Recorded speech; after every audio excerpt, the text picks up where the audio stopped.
Bonjour à tous, bienvenue sur Club Experiences. Vous le savez déjà, je suis Claude Pouliboumbogo, avocate au barreau de Poitiers, médiatrice inscrite à la Cour d'appel de Poitiers et enfin associée de la CELAL Club Avocat Médiateur.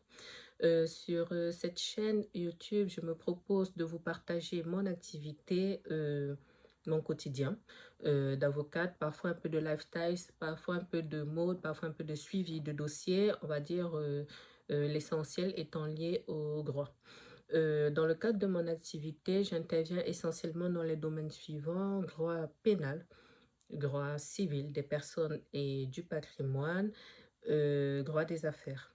Alors, pour cette nouvelle vidéo YouTube, vous l'aurez vu dans le titre, je vous parle dans la série Mon premier, ma première, je vais vous parler de mon premier gros dossier de trafic de produits stupéfiants. Vous allez voir, c'est assez passionnant parce que dans cette vidéo, je vais faire un petit peu un cheminement complet avec vous, partant du moment où j'ai assisté la personne dans le cadre de sa mise en examen. Donc, je vais vous parler un petit peu de l'instruction correctionnelle, jugement en première instance et jugement en appel, parce qu'on avait fait appel de la décision qui avait été rendue. Donc, le trafic de produits stupéfiants est sanctionné par les articles 222-37 et suivants du Code pénal français. Donc, on parle de trafic de produits stupéfiants lorsqu'il y a un ensemble d'actes en fait incluant le transport, la détention, l'offre, la cession et ou l'acquisition de produits stupéfiants. Bon, le texte de loi parle aussi de l'emploi illicite de produits stupéfiants et ça concerne en fait tout produit stupéfiant. Donc ça peut être du cannabis, de l'héroïne, de la cocaïne, ainsi de suite. Faites bien attention le, pour ceux qui consomment du CBD. En France, le CBD est légal, mais parfois le CBD est fortement dosé de telle sorte que si on vous interpelle avec une forte dose de THC dans le sang, même si c'est du CBD que vous aviez consommé, c'est quand même considéré comme de l'usage de produits stupéfiants. Ça, c'était la petite parenthèse. Donc, dans ce dossier assez spécifique, je vais vous mettre à chaque fois des captures, en fait, soit d'un texte de loi, soit d'une petite partie, en fait, de la décision totalement anonymisée naturellement pour que vous puissiez un petit peu voir comment ça se présente et que vous puissiez vous y retrouver. Donc, dans ce dossier, je suis intervenue à compter du mois de juin 2019 et j'intervenais en fait au moment de l'IPC, dans l'interrogatoire de première comparution. Ça veut dire que lorsque une enquête est ouverte, soit sur commission rogatoire, soit directement dans le cadre d'une flagrance. On place en fait un certain nombre d'individus en garde à vue, on les entend. Et s'agissant des gros trafics de stupéfiants, comme le dossier dont je vais vous parler là, on ouvre en fait une enquête plus importante. Ça veut dire que le procureur de la République saisit en fait un juge d'instruction pour qu'une enquête plus importante en fait soit ouverte, et c'est ce qu'on appelle une instruction. Donc, c'était le cas dans ce dossier. Donc, lorsqu'on interpelle, en fait, mon client, l'enquête avait déjà été ouverte. Il y avait déjà eu, en fait, des écoutes téléphoniques et ils avaient commencé à remonter, en fait, déjà la file. Ce que j'apprécie particulièrement dans le travail des forces de l'ordre, c'est que très souvent, ce sont des brigades de recherche et ils font un travail qui est minutieux et ils remontent en fait, c'est un travail de fourmi. Moi, je trouve ça passionnant. Ce sont des dossiers qui prennent beaucoup de temps, qui sont tentaculaires. Il y a des écoutes, il y a beaucoup de personnes, il y a beaucoup d'auditions. Donc, ce sont des dossiers qui sont vraiment gros. Mais j'ai vraiment beaucoup de respect pour le travail qu'ils font parce que c'est vraiment très minutieux. Ça peut commencer par des écoutes, ensuite il peut avoir comment ça s'appelle, des filatures. Voilà, après, il va y avoir des auditions. Donc, on va interpeller peut-être les consommateurs habituels. Après, on va identifier on va dire peut-être les petits trafiquants habituels, les guetteurs, ainsi de suite. On va remonter, en fait, jusque tout en haut de la file et de la pyramide. Et c'est ce qui s'était passé, en fait, dans mon dossier. C'est que lorsque mon client est interpellé, comme je disais, l'enquête avait déjà débuté. Certains petits membres en fait du trafic avaient déjà été interpellés et mon client en fait faisait partie euh, on va dire un peu de la tête, voilà, un peu des têtes pensantes. Et j'avais trouvé en fait très passionnant, vraiment j'avais trouvé ça très intéressant de travailler pour ce client parce que c'est un homme qui est qui a la petite quarantaine. Je suis en train de revoir là sa date de naissance. C'est un homme qui a la petite quarantaine, qui avait déjà, au moment où il a été condamné, qui avait déjà 9 mentions à son casier, dont pas mal en lien avec des trafics de stupéfiants. Donc, c'est une personne qui s'y connaissait déjà. Et je trouve en fait qu'il est brillant. C'est malheureux de le dire comme ça, mais cet homme, il est vraiment brillant. Donc, de telle sorte, en fait, que pour qu'on puisse le prendre, il a vraiment fallu aller vraiment très, très loin dans les investigations et en réalité, on l'interpelle parmi les derniers. Ça veut dire que tous ceux qui sont en fait au milieu là sont interpellés en premier et parfois ont souvent les plus grosses peines parce que c'est eux en fait que matériellement on trouve avec du produit alors qu'eux ne sont qu'un petit maillon de la chaîne. Donc on le plaide, hein, mais forcément on n'est pas entendu parce que même si ils sont à des rôles moins importants, bah, ils savent en fait à quoi ils participent, quoi. Donc, ils sont sanctionnés en conséquence et c'est normal.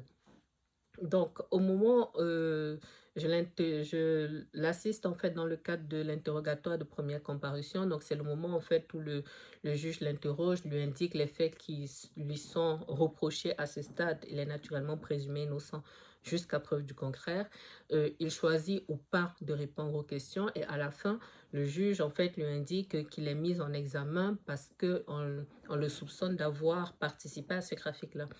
À la suite de cela, du coup, on est présenté à un autre magistrat parce que le juge d'instruction qui gère du coup la grande enquête lui explique que compte tenu des faits qui lui sont reprochés, euh, le juge considère qu'il faut qu'il aille en détention provisoire le temps de terminer l'instruction.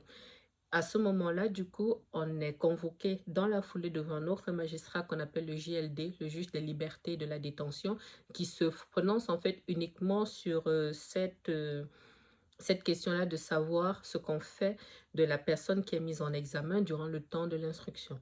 Inutile de vous dire que dans des dossiers de trafic de produits stupéfiants, surtout lorsqu'on est à ce stade du trafic, c'est la détention provisoire. Moi, je leur dis toujours, hein, je leur dis dans la foulée, en fonction de comment se présente le dossier, il savait, je savais, j'ai été très transparente avec lui. On a quand même fait appel parce qu'on devait aller devant la chambre de l'instruction. On tente en fait un maximum de choses, mais il était placé en détention provisoire. Donc, la détention provisoire, souvent, c'est 6 mois. 4 ou 6 mois d'ailleurs, je vérifierai l'information et je vous montrerai. Toujours est-il que lui, il a été placé en détention provisoire pour 6 mois et la motivation du juge des libertés de la détention était de dire que la détention provisoire est le seul moyen de l'empêcher de commettre de nouvelles infractions et de mettre fin aux infractions en cours, c'est-à-dire le trafic de produits stupéfiants. Donc, il est mis, les placements en détention provisoire ont fait appel de ce placement en détention provisoire-là, étant précisé que dans les dossiers de trafic de produits stupéfiants, comme très souvent, il y a de très nombreuses personnes donc, qui sont incarcérées dans différentes maisons d'arrêt, dans des départements différents. L'idée étant qu'ils ne puissent pas échanger, qu'il n'y ait pas en fait des menaces, ainsi de suite, et qu'il n'y ait pas de concertation. Donc, on fait appel du coup, et quand on fait appel, on se retrouve devant la chambre de l'instruction. La chambre de l'instruction a confirmé ce que le JLD avait déjà décidé. Donc, il était placé en détention provisoire. Donc, l'enquête s'est poursuivie encore quelques mois. Donc là, je vous parle de l'instruction. Et je vais vous dire, à la fin, lorsque l'instruction se termine, ils étaient 9. Ils étaient 9 en fait à avoir été interpellés. Et lorsque le juge d'instruction considère que l'enquête est complète, c'est-à-dire qu'on a interrogé toutes les personnes qu'on devait interroger, on a perquisitionné partout où on devait perquisitionner, on a fait des filatures, on a fait des écoutes, on a fait tout ce qu'on pouvait faire, le juge d'instruction rend ce qu'on appelle un avis de fin d'information. Donc c'est un document qui est envoyé aux avocats ainsi qu'au procureur de la République qui dit en fait que le juge d'instruction estime qu'il n'y a pas d'autres actes à effectuer et nous demande en fait si on a des observations. Donc si on en a, on fait. Nous, on avait fait des demandes d'actes qui ont été refusées. C'était parfois des demandes de confrontation, des choses comme ça qui nous ont été refusées. Et si, voilà, si on a des choses à faire préciser, on le fait à ce moment-là. Par la suite, lorsque des personnes sont incarcérées, le délai n'est pas le même que si on n'a pas d'incarcération. C'est-à-dire que lorsqu'on a un avis de fin d'information, le procureur, en fait, on fait les observations, le procureur fait ses réquisitions. Le procureur fait ses réquisitions et après, nous, on a un délai réduit derrière pour lui répondre. Et le délai n'est pas le même selon qu'on a des personnes incarcérées ou pas. Donc, si les personnes sont incarcérées, il a 1 mois. S'il n'y a pas de personnes incarcérées, c'est 3 mois. Donc, dans notre dossier, du coup, le procureur avait demandé que tout le monde soit renvoyé devant le tribunal correctionnel pour les faire reprocher, donc en gros, de trafic de produits stupéfiants. Je vais vous mettre en fait une partie de l'ordonnance ici totalement anonymisée pour que vous voyez un petit peu comment ça se présente. Donc, ça, c'était les réquisitions du procureur. Moi, je n'avais pas fait d'observation puisque dans tous les cas, s'agissant de mon client, les éléments étaient flagrants. C'était lui qui était à la tête du trafic. Rien n'allait entre son niveau de vie, les revenus qu'il déclarait, les endroits où on le retrouvait, les personnes qui témoignaient contre lui, voilà, parce qu'il partait avec d'autres personnes faire la distribution de produits et tout. Donc là, on avait de l'héroïne et de la cocaïne.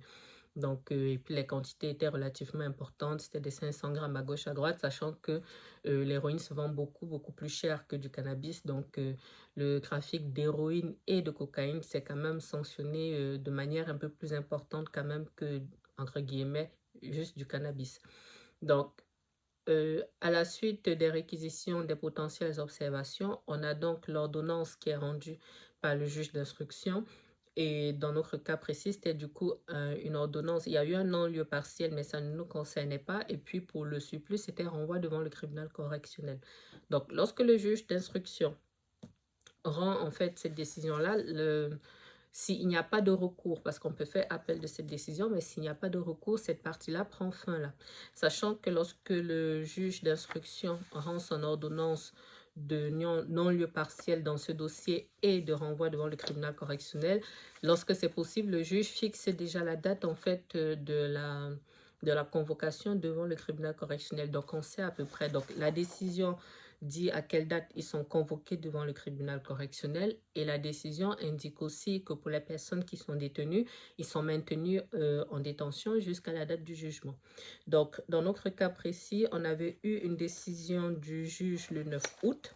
Donc, ça, c'était l'ordonnance en fait de renvoi devant le tribunal correctionnel et on a eu une audience de jugement en octobre. Donc, c'était pas déconnant, c'était un peu moins de 3 mois en plus, donc c'était ça.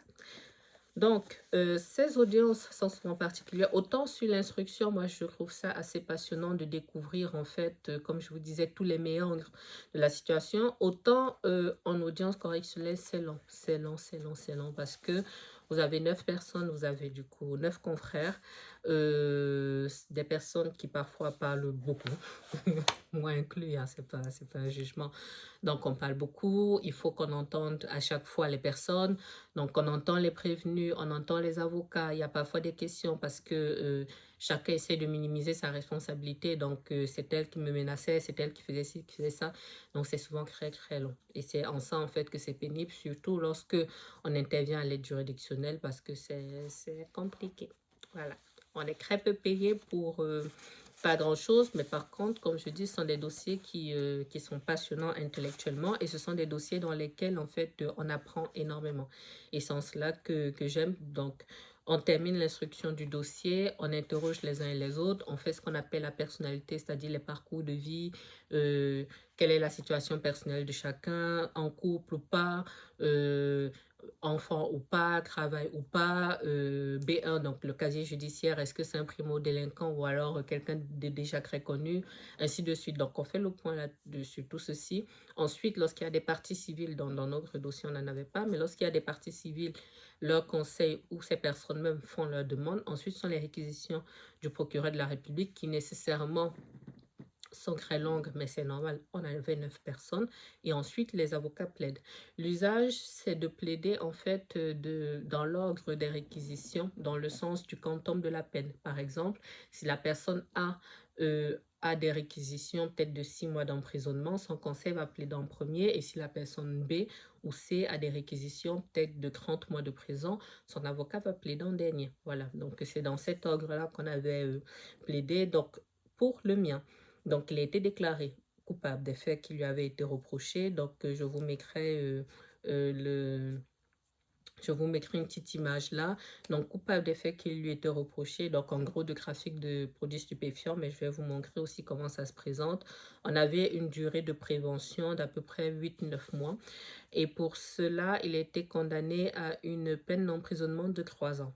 Voilà, 3 ans. Et compte tenu du fait qu'il avait déjà été placé en détention provisoire, naturellement, ça se déduit.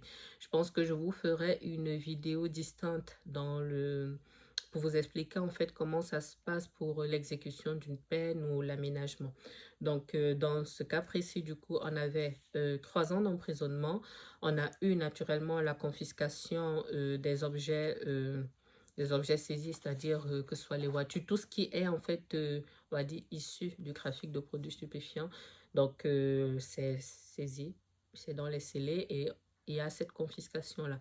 Les produits stupéfiants en eux-mêmes sont détruits, mais maintenant tout le reste, par exemple les véhicules, les pièces de luxe, si vous voyez souvent des documentaires, il y a des moments dans l'année où la Grasc organise en fait comme des sortes de ventes aux enchères, notamment avec des objets issus en fait de telles saisies. Et les sommes repartent à l'État, au trésor public.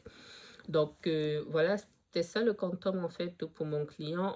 On a estimé que compte tenu de sa personnalité, le quantum était trop important. Donc on a interjeté appel de cette décision. Maintenant, c'était forcément...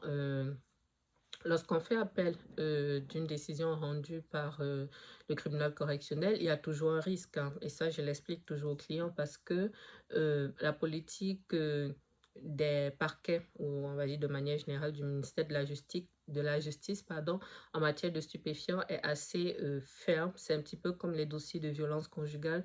Ce sont des causes, en fait, littéralement, qui gangrènent la société. Et ces dernières années, en plus, on voit en fait des escalades de violence littéralement. Et ça touche aussi de plus en plus des villes de taille moyenne, en fait, comme Poitiers. C'est-à-dire qu'il y a quelques années, on n'avait pas trop les dossiers de règlement de compte, les fusillades en lien avec les trafics de produits stupéfiants. Mais là, depuis, j'avais dit, un peu moins de 5 ans, ça commence à devenir très compliqué. Vous pouvez suivre l'actualité peut-être à Marseille, en, en région parisienne. Et comme je vous dis, maintenant, ça touche Rennes, Nantes. Bref, et même les villes vraiment moyennes, comme je vous dis, comme Poitiers, c'est compliqué. C'est vraiment compliqué. Donc, la répression est de plus en plus importante et c'est totalement normal. Donc, nous, on avait quand même fait appel de la décision, d'autant plus que dans ce que moi j'avais plaidé, je sollicitais quand même qu'il puisse avoir dans la mesure du possible comment dirais-je, une partie aménagement de peine. Donc, à titre principal, je sollicitais la relaxe, mais quand même, parce qu'il y avait certes des éléments qui le condamnaient, qui l'incriminaient, mais on avait aussi des éléments qui, on va dire, qui étaient soumis à interprétation. Maintenant, soyons très honnêtes, comme je lui avais dit et comme je vous dis là, son casier parlait un petit peu pour lui et puis on sait, hein, c'est-à-dire la personne qui est au RSA mais qui roule en Audi, bon, on sait, voilà. Moi, je fais mon travail d'avocat. Mon travail d'avocat, c'est de porter la parole de mon client, donc de soutenir ce qu'il soutient. Ça ne veut pas dire que je suis d'accord, c'est comme ce que je vous avais expliqué dans le cadre du dossier d'homicide involontaire. De manière générale, en matière pénale, on défend des personnes qui ont commis des délits ou des crimes. Voilà, ça ne veut pas dire qu'on est d'accord avec, ça veut dire qu'on porte leur voix. C'est uniquement là-dessus en fait que se limite en fait notre travail. Alors, on a la chance à Poitiers d'avoir une cour d'appel directement là, parce qu'il faut savoir que ce n'est pas dans toutes les grandes villes qu'on a une cour d'appel. Donc, à Poitiers, on a la chance d'avoir le tribunal judiciaire et en matière pénale, on a la chambre correctionnelle là, et aussi on a la cour d'appel là. Et dans le cadre d'une telle procédure, c'est la chambre des appels correctionnels du coup qui statue. En appel, c'est assez particulier parce que en, le dossier est rejugé en fait intégralement. Donc, ça reste toujours un risque en fait quand on est en appel parce que en fonction de la composition présente, en fonction de la manière dont on présente les choses, on a 3 possibilités de manière basique. On peut prendre un quantum moins important, on peut prendre la même chose, c'est-à-dire la confirmation pure, ou alors on peut avoir une décision qui est infimée mais avec un quantum plus important. Donc, c'est toujours très particulier. Donc, je discute un petit peu toujours avec les clients de l'opportunité ou pas de faire appel d'une décision parce que bah, on ne sait jamais en fait et c'est jamais très agréable de se retrouver en train d'avoir une peine plus importante alors même que voilà, qu'on pouvait au moins confirmer les choses et après voir comment gérer les questions d'aménagement de peine. Donc, dans notre dossier, du coup, comme je vous disais, on avait eu une audience en octobre. En octobre 2019, il a été condamné à 3 ans d'emprisonnement, étant précisé qu'il était incarcéré du coup depuis le mois de juin 2019 et on est passé en appel le 28 février 2020. Voilà, donc on est passé en appel et il faut aussi savoir que lorsque, de manière générale, en matière correctionnelle, c'est le ministère public qui poursuit, donc le procureur de la République représente en fait les intérêts de l'État, de la société. Donc, lorsque nous, en tant que condamnés, on interjette appel, très souvent, le procureur de la République en fait fait un appel incident. Quitte à ce qu'après, sinon, on se désiste, il se désiste aussi, mais la plupart du temps, quand un accusé fait appel, aussi, ils font appel, comme ça un condamné, pardon, fait appel aussi, il faut appel, comme ça permet qu'ils puissent ajuster, en fait, leur demande devant la cour d'appel. Alors, la cour d'appel de Poitiers, ils sont plutôt sévères, je trouve. Ils sont plutôt sévères. Maintenant, comme je dis, en fonction des dossiers, ça vaut la peine en fait de tenter quand même. Et puis surtout en fonction des clients, parce qu'il faut quand même, on est là pour écouter ce que le client veut. C'est quand même important qu'on puisse se battre jusqu'au bout. Quitte à ce qu'on n'ait pas forcément une décision favorable, mais qu'on aille quand même jusqu'au bout de la décision, c'est ça qui est le plus important. Donc, dans notre dossier, on a une confirmation. On a eu une confirmation de la décision. Heureusement, on n'a pas eu un canton plus important, mais on a eu une confirmation. Donc, la Cour d'appel a considéré que il était coupable des faits qui lui étaient reprochés et que la peine qui avait été prononcée en première instance était la peine en fait adaptée. Je ne l'ai pas précisé ici, mais ça me semble évident. Les juges qui statuent en première instance, ce ne sont pas les juges qui statuent en cour d'appel. La cour d'appel, c'est une juridiction de second degré, donc ce sont complètement d'autres magistrats. Même si c'est dans le palais de justice de Poitiers, c'est vraiment, on est à un tout autre endroit. Quand je dis on a un tout autre stade en fait de juridiction. Voilà. Au-delà, c'est le pouvoir en cassation, mais là, ce n'était pas opportun puisque le pouvoir en cassation, la Cour de cassation n'étudie pas les faits. La Cour de cassation vérifie juste si le droit a été appliqué, alors que dans le cas d'espèce, c'est une question d'interprétation des faits, des écoutes, ainsi de suite. J'essaye de voir en fait ce que le procureur, ce que l'avocat général avait requis. Il avait juste en fait... ah oui, il avait demandé plus. Voilà, donc le ministère public, je vais vous lire le petit bout. Si j'arrive à faire mon petit montage, je vous mettrai la petite mention ici. Mais dans l'arrêt de la Cour d'appel, il est dit du coup que le ministère public rappelle les éléments à charge contre M. X dans la procédure, notamment les déclarations des coprévenus qui le mettent en cause. Il requiert la confirmation du jugement sur la culpabilité et l'infirmation sur la peine, ainsi que le prononcé d'une peine d'emprisonnement de 4 ans, ainsi que son maintien en détention. Voilà, sachant que moi je plaidais à titre principal la relaxe. Bon, ça veut dire que dans cette demande, l'avocat général, donc, en première instance, c'est le procureur de la République, en appel, c'est toujours le représentant du ministère public, mais on l'appelle l'avocat général. Donc, il avait sollicité que mon client soit condamné à une peine plus lourde que celle de première instance. Donc, moi, je me suis battue pour tirer un petit peu les choses vers le bas et la cour de cassation, la cour d'appel, du coup, chambre des appels correctionnels, a fait le choix de confirmer tant sur confirmer la décision de première instance, tant sur la culpabilité de mon client que sur le quantum. Donc voilà la présentation de ce dossier. J'ai essayé de faire un petit peu succinct. S'il y a peut-être des questions là-dessus, même si c'est un petit peu technique, j'y répondrai et peut-être je ferai une petite vidéo pour entrer dans le détail. J'espère que cette vidéo vous aura plu. Elle est arrivée à son terme. Je sais que ce sont des dossiers qui sont peut-être un peu plus techniques, donc ce sont vraiment peut-être les juristes qui pourront s'y intéresser et de manière précise les pénalistes. Mais je pense que c'est toujours intéressant d'avoir des retours d'expérience. Peut-être je vous ferai des vidéos de manière précise sur comment je m'organise pour plaider par exemple ce type de dossier ou comment je gère les clients. Je m'adapterai en fait, on va dire, aux besoins des uns et des autres. Voilà. Merci d'avoir pris le temps de m'écouter. À vous lire dans les commentaires et comme je dis toujours, dans le respect. Sinon, c'est un blocage. Donc, merci encore pour tout et à bientôt sur Club Experiences. Au revoir.